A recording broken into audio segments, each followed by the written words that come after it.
Reservation से संबंधित एक बड़ी खबर मैं आपको बता रहा हूं कि रिजर्वेशन जो लगा है एससी एसटी में सब कैटेगरी जोड़ी गई है। सुप्रीम कोर्ट के 7 जजों की फैसले लिए गए हैं, 7-1 से फैसला लिया गया। मतलब कि 8 जज थे और 8 जजों में 7 जजों ने ये एससी एसटी कैटेगरी में भी एक कैटेगरी डाल दिया गया है। मतलब कि उसको सब कैटेगरी बोल सकते हैं। और इससे क्या फ़ायदा होगा, क्या लाभ होगा, थोड़ा सा डिटेल से मैं इसको बता रहा हूँ। इसलिए कि कुछ दक्षिण भारत की जो पार्टियां हैं, जो या तो कांग्रेस के साथ है या बीजेपी के साथ है, उन सभी लोगों ने इसका समर्थन कर दिया है। इसके बाद बिहार, उत्तर प्रदेश, झारखंड, उड़ीसा, छत्तीसगढ़, मध्य प्रदेश के ऐसे राज्य हैं जहां के मुख्यमंत्रियों ने अभी तक इस पर कोई बयान ही नहीं जारी किया है, इसको समझने के फिराक में लगे हुए हैं।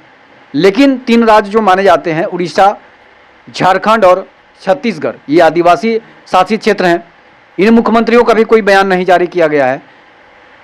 अगर साउथ के तेलंगाना, कर्नाटका और तमिलनाडु, इन तीनों स्टेट के मुख्यमंत्री जो हैं सब कैटेगरी का स्वागत कर दिए हैं। इसके बाद जो है आखिर क्या है कि इसको स्वागत कर दिए हैं, इसमें क्या दिक्कत है, इसमें क्या फ़ायदा है, इसके बाद मैं आपको बता रहा हूं कि मायावती ने इस पर सवाल उठा दिए हैं। आज़ाद समाज पार्टी के चंद्रशेखर रामन ने भी सवाल उठा दिए हैं।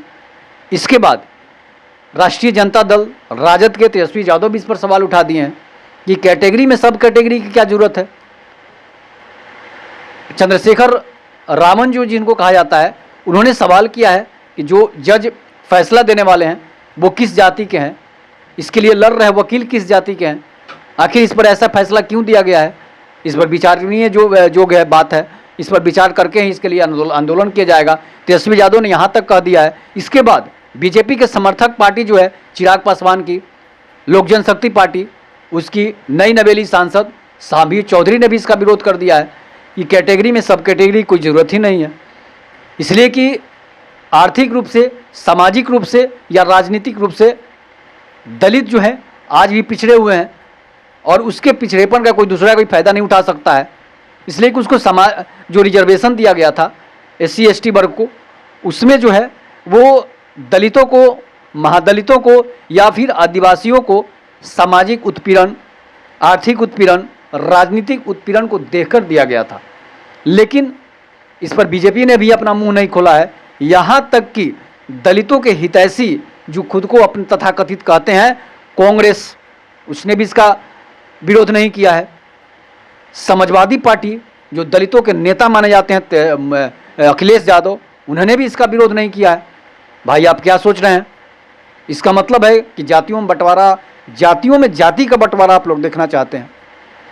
जब ये लोग हल्ला करेंगे, राहुल गांधी इस पर चीखेंगे, चिल्लाएंगे, अखिलेश यादव, तो भाई नरेंद्र मोदी भी इस पर बोलेंगे।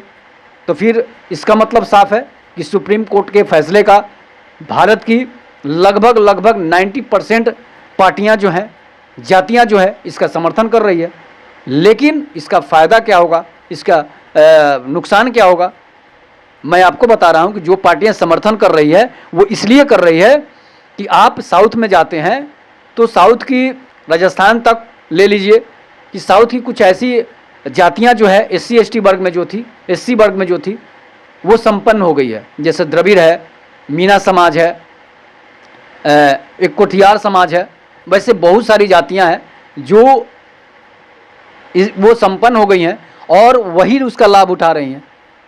एमके स्टालिन ने तो यहाँ तक कह दिया है कि द्रविड़, हमारी जो द्रविड़ जाति के जो लोग थे, उनकी बरसों का सपना पूरा हो गया। इसका मतलब है कि द्रविड़ जो है वो सबसे ज़्यादा निम्न कैटेगरी में आते हैं और उसके ऊपर जो जातियां हैं वो ज़्यादा फ़ायदा उठा ले रहे होंगे। बिहार यूपी में आइए, बिहार यूपी में एससी में जो जातियां हैं वो कुछ ज़्यादा फ़ायदा उठा ले रही है, जिसमें मैं आपको बता रहा हूँ कि धोबी जाति है, पासवान जाति है, इसके बाद और भी बहुत सारी जातियां हैं जो एससी का ज़्यादा फ़ायदा उठाती हैं। इसके बाद जो असली एससी है, जैसे मुसहर समाज हो गया, मेस्तर समाज हो गया, या फिर जैसे डोम समाज हो गया, ये सारे लोग जो महादलित हैं ये तो फ़ायदा उठाते ही नहीं हैं। इनको कोई लाभ होता ही नहीं है। तो सुप्रीम कोर्ट ने जो फैसला दिया है, 7 जजों की जो बेंच ने फैसला दी है, वो ये इसलिए दी है कि ये जो जातियां हैं, जो अत्यंत पिछड़ी जातियां, अत्यंत महादलित जातियां हैं, इसीलिए जो क्रीमी लेयर में है उनको क्रीमी लेयर से अलग कर दिया जाएगा। उसी जाति में सब कोटे दिए गए हैं कि जो उसमें जो संपन्न जातियां उनको क्रीमी लेयर में डाल दिया जाएगा और एससी जाति में ही हुए।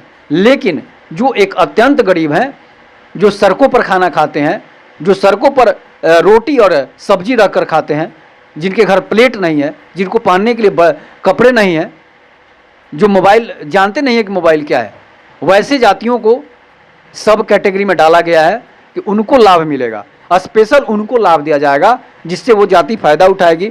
अब मुसहर जाति को मान लीजिए, अभी भारत की सबसे गरीब जाति मुसहर जाति है, आदिवासी है। आदिवासी में बहुत सारी ऐसी जातियां हैं जो 2 रोटी भीख मांग कर खा लेती है। मुसहर जाति को मान लीजिए बिहार यूपी में, वो आज भी जो है सड़कों पर ही रहने को विवश हैं। तो आप देखे होंगे कि तालाब और सड़क के किनारे रहते हैं। आज भी उनके घर जो है पक्के मकान नहीं है। उनको सरकार जो है इंदिरा आवास भी देती है तो बड़े बड़े उनके जाति के लोग खा जाते हैं, उनको नहीं मिल पाता है। आज भी उनके फूस और मरई के मकान मिलेंगे। उन जातियों के लिए जो है सरकार ने आरक्षण लागू किया है। तो कुछ जाति जो है जो संपन्न जातियों के पक्ष में नहीं है, कुछ पार्टी जो है, और कुछ पार्टी जो है संपन्न जातियों के पक्ष में भी बोल रहे हैं। उसमें अगर जो जाति इसका समर्थन कर रही है, जो पार्टी इसका समर्थन कर रही है कि जो जाति जो है जिनको 8 लाख से ज़्यादा आमदनी होए, जिनको नौकरी मिल गई है, क्या वही रिजर्वेशन का फ़ायदा क्यों उठाते रहेंगे? अन्य जो पिछड़ी जातियाँ उनको फ़ायदा नहीं मिलेगी, उनको भी फ़ायदा मिलेगी। ये सुप्रीम कोर्ट की दलीलें हैं। लेकिन अब तेजस्वी यादव इसका विरोध कर रहे हैं। तेजस्वी यादव इसलिए विरोध कर रहे हैं कि ये सामाजिक रूप से पिछड़े हैं, आर्थिक रूप से भी पिछड़े हैं और जो है जातीय रूप से भी पिछड़े हैं, गरीब है, अत्यंत गरीब है। इसलिए तेजस्वी यादव इसका विरोध कर रहे हैं कि सब कोटे में सब कोटे नहीं होने चाहिए। अब ये लोग अभी समझ नहीं पा रहे हैं इस बात को। तो जब जिस दिन समझेंगे तब तक सारे आदेश पारित हो चुके होंगे। हालांकि ये आरक्षण रिजर्वेशन लगने से कोटा में जब कोटा दिया गया है, सब कोटा का जो प्रावधान किया गया है, इससे उन गरीब जातियों को ज़्यादा फायदा होगा जो एकदम से गरीब हैं। इस पर आप अपनी प्रतिक्रिया जरूर दीजिएगा कि क्या ये सही है या फिर गलत है। तब तक नमस्कार, जय हिंद, जय भारत, जय श्री राम।